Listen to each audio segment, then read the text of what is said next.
Hello, everyone who has not been watching me for about a year now. Welcome to this new show where talking heads come together and talk. I don't know if that's the title.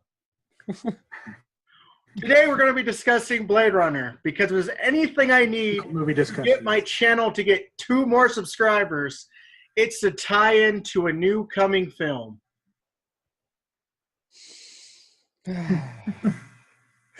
So we're talking about back when Ridley Scott was good and he made Blade Runner. Do I need to get my 3 copies of it? If you like, you can just hold him in your arm. I have it, but it's at home. Yeah. You've got I have the digibook. Do I need to go get my bulldog? Your bulldog? That's a good idea. Go grab him. Go. No. No? Nah. Only I am looks like I'm the only true Blade Runner fan now. Oh, stop.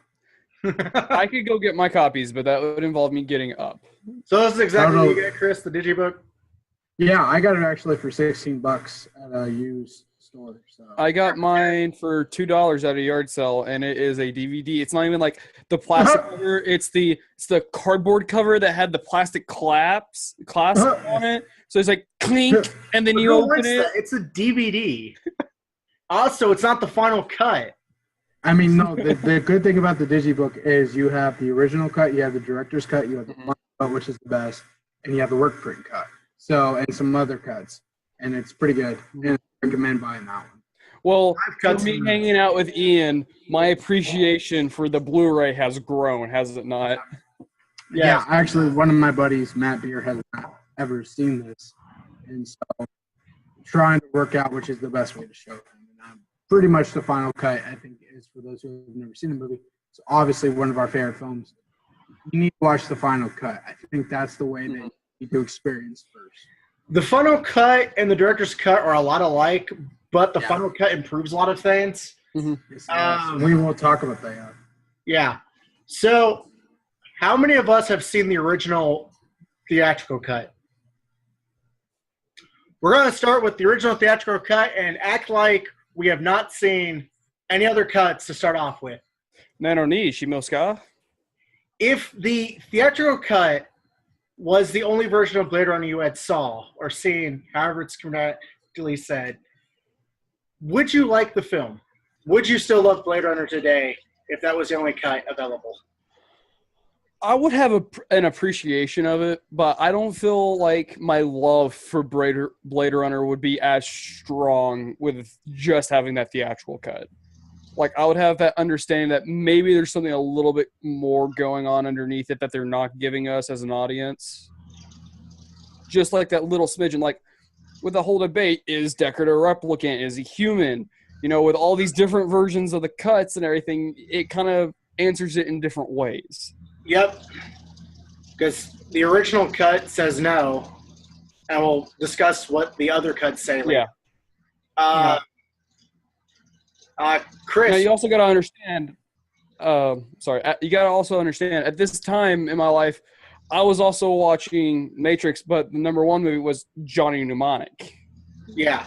So, I mean, and we all have those films that we think are masterpieces when we're teenagers, and we rewatch them like 2 or 3 years later, and I'm like, why? Why did we like those? Yeah. I still think Dreamcatcher is a masterpiece, man. I don't know what you're talking about. I'm not calling out your movies. I'm being general. Chris, your thought to the question I asked. If the theatrical cut was the only cut available, would you like the film?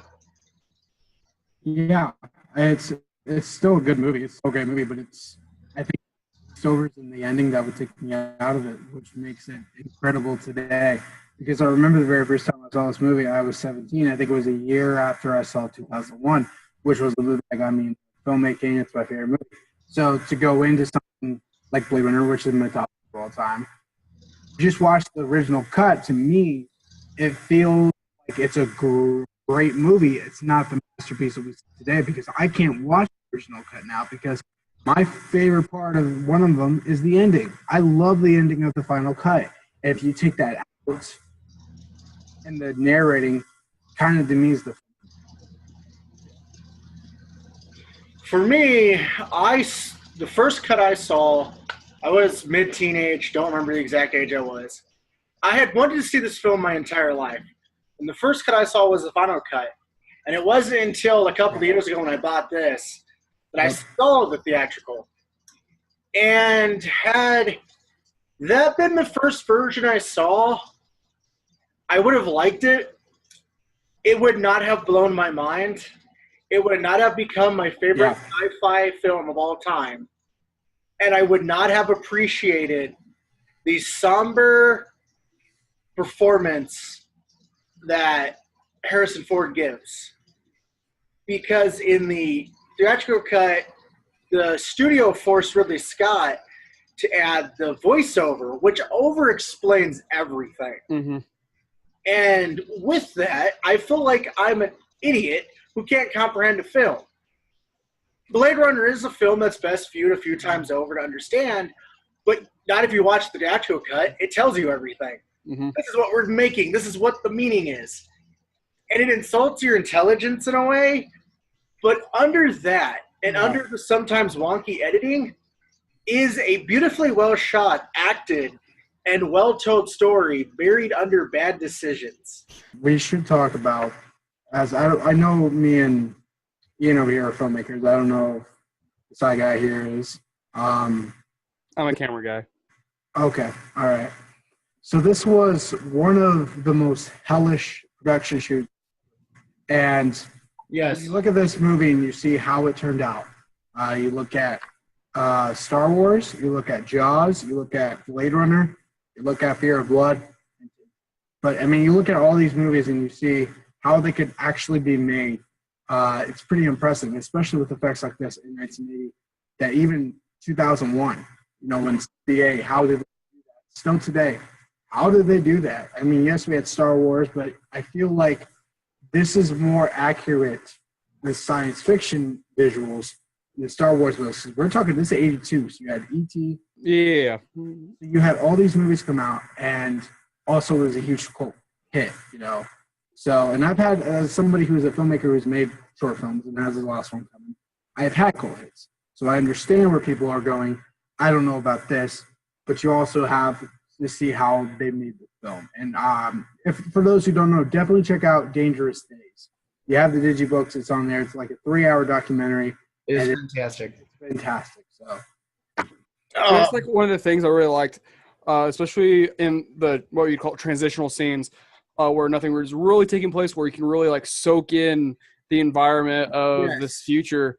To me, it really feels like this is something that could happen in the future. This is really like something that is more than probable to happen. Like in this, which is one of my favorite scenes, the scene where he's just sitting down eating noodles, and the droid goes and asks him essentially, "Do you want some noodles?" And he's just sitting there. You see all these people passing by, and all these like different mixtures of very similar to from what I've seen of the 1995 anime Ghost in the Shell. Mm-hmm. Yeah, it gives you a scope of the city from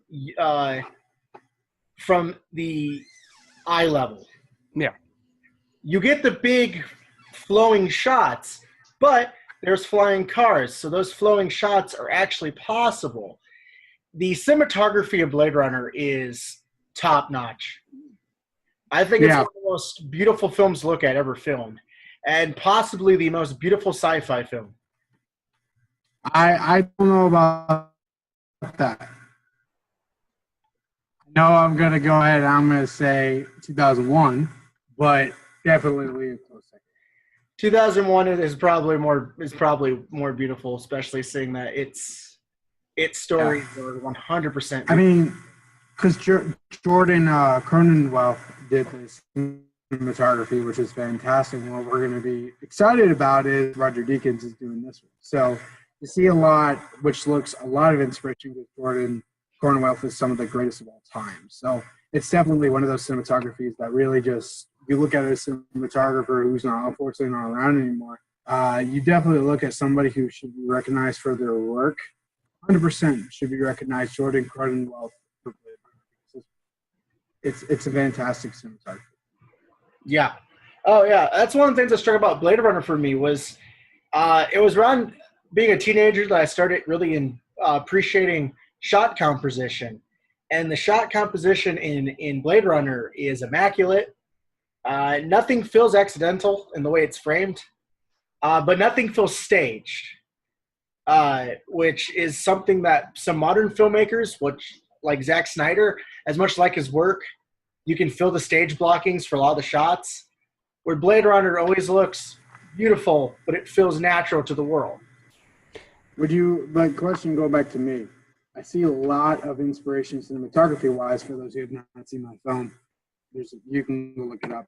A lot of that inspiration has come from very, very much films, because if you look at some of my films, it's had a huge inspiration from Blade Runner as night, because you've seen the films, Ian. I don't know if he has nightlife shots, because I've learned that from Drive and I'm that from Blade Runner, and it's definitely due to Jordan Cronenwald, because I think when you go through a cinematography lens, you want to make the most beautiful way of shooting in the night. You want to make the scenery feel real to me, and I think that's what Jordan did so well. It's like Jurassic Park, but more smart and without dinosaurs. What are some scenes from the film that you love? We just talked about it, the royal baddie scene. I mean, that's still probably my favorite scene in the movie. It's heartbreaking because, you know, I think everyone's expecting a death scene. They're expecting a shootout, and it's not that. It's basically telling the meaning of life. And I think when you hear that, it's actually, the fun fact is Rutger Hauer said that. So, and he wrote it. So I think it definitely speaks to yourself as a human and what it means to be human. And I think that is great. Also, some other ones I really, really like. See it again, the ending. The final scene is one of my favorites. And we were reenacting something for a skit, and I used that scene because the scene where he's calling out Rachel, and he thinks she's dead, and when only spoilers, who hasn't seen it. Hey, this is spoiler reading. Yeah. But I mean, like, when he comes out and he's expecting them to hunt them down, and he picks up the unicorn and he says, too bad that she won't live, but then again, who does? He let her live. And I think that is very interesting, as well as, of course, the noodle scene. I was quoting it, but just, I think everything about this movie is perfect. The first time we really see Deckard doing his job as a Blade Runner, where he sits down with the woman, what's her name? Rachel? Is it Rachel? The first one he sits down? Yeah. Just the general setup of that, and like the feeling of hope dropping out from him as he realizes that she is this being that's made out to be essentially humanity's new slave, their new workers. We're allowed to tell you what to do, but don't ever claim you have humanity, or we're going to hunt you down and take it away from you. It's just this feeling of hopelessness that drives the movie for me. It is perfect. I mean, granted, to me, I mean, I wouldn't give it a 9. I mean, I would give it a strong 8. Definitely a strong 8. It's a 5 out of 5 for me. Yeah, I'd make love to the film if I could. Oh, God. We have discussed all we have to discuss about the original Blade Runner. You could discuss this film for 8 hours and still have more to discuss if you're a weird film buff. If not, you're laughing at us and wondering why we're wasting our time talking. I'm perfection. Well, I mean, no one's laughing at me. I'm perfection. So. I thought we discovered that Clayton was perfection. Hey. It's the beard, man. Hey, it's the sexiest man alive right here. So. You're gonna steal the Rock's thunder from him one day. Yeah. I mean, I was. You mean? Oh yeah, he's cooking some burritos in my house. But no. Last year I was named Sexiest Man 2016 by myself. So let's discuss 2049. Woo! So who's gonna go first? That's the question. I have not seen more than one or two. I've seen two. Denis Villeneuve. Denis Villeneuve. His name, his movies. I've seen Prisoners and Sicario. Why haven't you seen Arrival? You mean Enemy? No, Arrival. Oh, Arrival. I missed it while I was in theaters, and I haven't been able to pick it up yet. I will see it. Get on it. Great. Get on it. And I want to see his other film, Enemy. Enemy looks great. Yep, it's fantastic. It's pretty great. If he was not directing Blade Runner 2049 and anybody else was, I would not care. Roger Deakins is doing the cinematography. He's a great cinematographer. And we have Ryan Gosling playing the new Blade Runner. Woo! These three elements make me want to see the film. Everybody knows I love The Rock, but Ryan Gosling is my favorite actor. So. The Rock may be a charming as he's a god, but Ryan Gosling is my favorite actor. But Ryan Gosling has the acting chops. Yes, yeah, and directing. It's going to be a lot better than the video game turned out for Blade Runner. The one based exclusively on the soundtrack? Because they were too cheap to go for the rights for the movie, yeah. So, Chris, do you have any final thoughts on 2049? A lot of people know, and I am going to back this up. This is my most anticipated movie of the year. I am praying that this movie is going to be great, and it probably will be. I mean, I've loved everything Denis Villeneuve has done, and I am ready. My body is ready. Okay, Reggie. Does any of us actually expect us to suck? No, I don't. I feel like even if it is bad in some way, that Even if it's it's not as still good as the gonna be original. good. It's not like it's never going to be terrible. It's Blade Runner. We're going to have a continuation of Blade Runner. From what I've seen so far, it looks pretty loyal to the. From what I've heard, and I've had friends who've seen the movie from the test screening, and a lot of these guys I don't agree with. One who did not like The Revenant at all gave it a 2. One I'm friends with, who I'm kind of iffy on, gave it a 4. So who knows? It was a test screening. This movie's great. From what Denis Villeneuve has done, Prisoners was fantastic. Sicario was fantastic in differently. Enemy was great. Arrival was a freaking masterpiece and his best movie yet. So I think while we're going on this, he's also wanted to do Dune, and it's a very interesting title. So I'm excited, and I know we're running out of time, but yeah, I'm ready. Okay, so do we want to do personal introductions to who we are? Give any of our channels? I'm Ian's co-host for this series. I'm also Perfection, and I'm also really good. Well, let's take time so I can edit them. I'll go with Chris. Just, state who you are. Give any of your channels that you want. Yes, you guys can check me out at Chris on Movies. You guys can also go see Gods of Trivia. It's a little trivia meets the WWE.